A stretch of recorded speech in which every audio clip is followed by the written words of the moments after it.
All right, give us your name. All right, I am Nick Giordano. Allie Giordano. Okay, and what do you guys invest in? We are investing in boutique hotels in the South Lake Tahoe area. Is that the only area? For now, yes. Well, no, we're doing some market research in Fredericksburg, Texas, right after this event. So what has been your best investment that you've ever done in that asset class?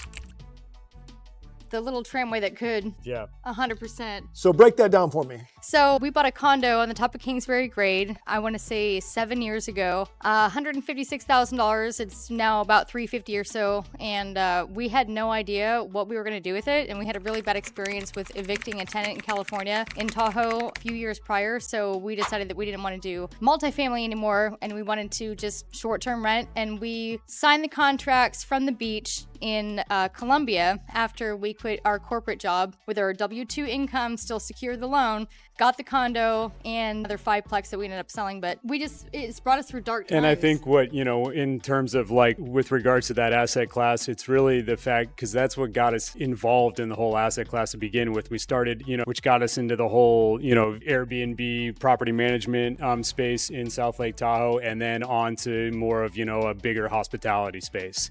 So what's been your worst real estate investment? Selling anything that we bought. Interesting. So you regret selling properties. We don't have a bad one, like investment. We only regret selling. There's nothing that we regret buying. Seriously. To some extent, she's 100% right. Like, I think if we have regrets, we certainly don't regret anything that we've ever bought. We do regret having sold things because, it's the golden rule of real estate is that, you hold it, it goes up. It kind of is really that simple at times. We sold a duplex right before COVID hit, and then we watched the value double in 3 months. It was really heart-wrenching. So this question is maybe related to that question based on what you just answered, but if you could start all over again, we're talking region, we're talking asset class, we're talking age, what would you do differently? Good question. I think that there is a certain sense of more reliability in maybe getting into some other asset classes, multifamilies, apartment buildings, where you're not necessarily running a business within a business, which is or a business within an investment, I guess, which is what, we do in the hotel space. That said, we do have a particular passion for it that kind of, lends to it. But I think that, maybe to be involved in a different location that was not quite as restrictive as most of our investing out in California is, to be involved in a more owner-friendly place like a Texas or a Tennessee or a Florida, and maybe to be involved in a little bit more passively If we were in multifamily, yes. Right, a more passive type of income stream could make things a little bit easier at times. So my biggest regret is not buying a 10-unit hotel in 2012 for $500,000 for $50,000 a unit, and they're selling it. I can't find anything for less than $250 a unit right now. The reason why we didn't do it is because we didn't understand short-term rentals, and now we do. I ride my bike past that hotel, and it's really hard for me to look at it. Now, you mentioned one thing, and this is the last question for you. You mentioned earlier today, Allie said, hey, I really want to do a boutique hotel. And tell me, what is a boutique hotel and how does that, differentiate from what you're doing in the Airbnb short-term rental space? So there's a big need for Airbnb style accommodations in Lake Tahoe.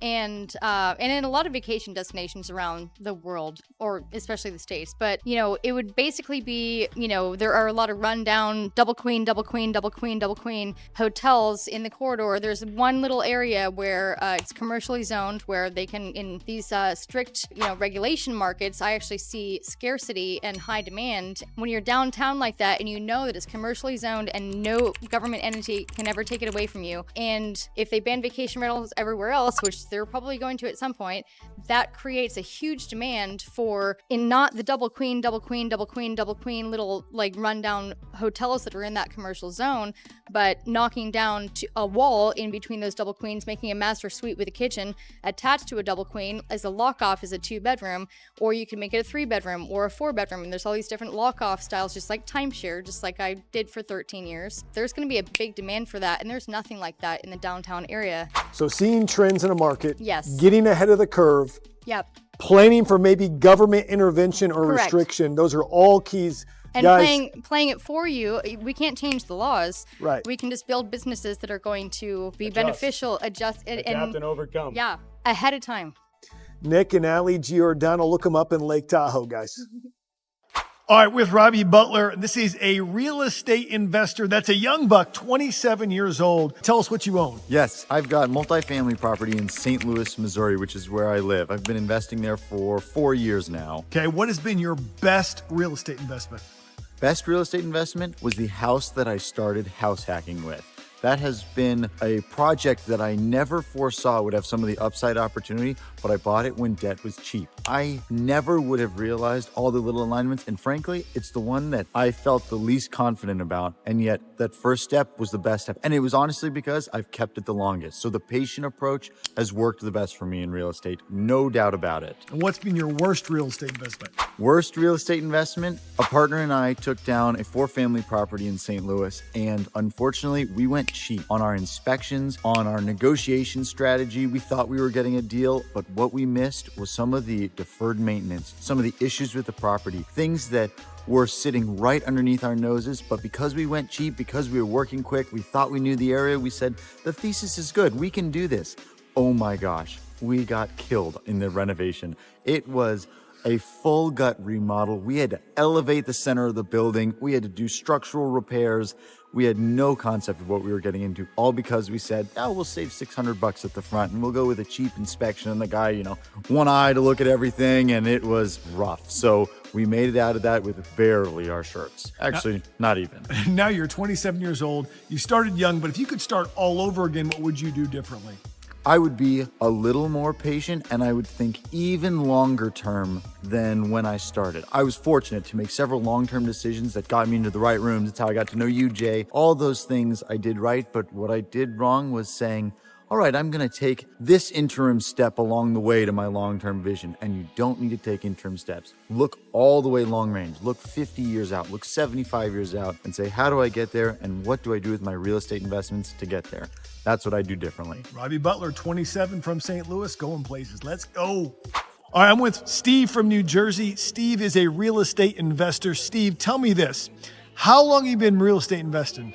10 years. Okay, what has been your best real estate investment? A hotel lot flip in the Southeast. How'd that happen? Found a property, entitled it, got a flag through one of the 3 big national hotel chains, attached to the property, relisted it from a local broker to a national hospitality expert about 8 months after purchase. What's been your worst investment? A worst investment was a golf course. That didn't go well. You don't have to explain that anymore. Just No further explanation needed. Got in, got out. Actually came out even, but with a lot less hair on my head. Now, you're in your 40s, but if you could start all over again with your real estate investing journey, what would you do differently? I'd go bigger, faster. Start earlier, scale fast. Steve from Jersey, thanks.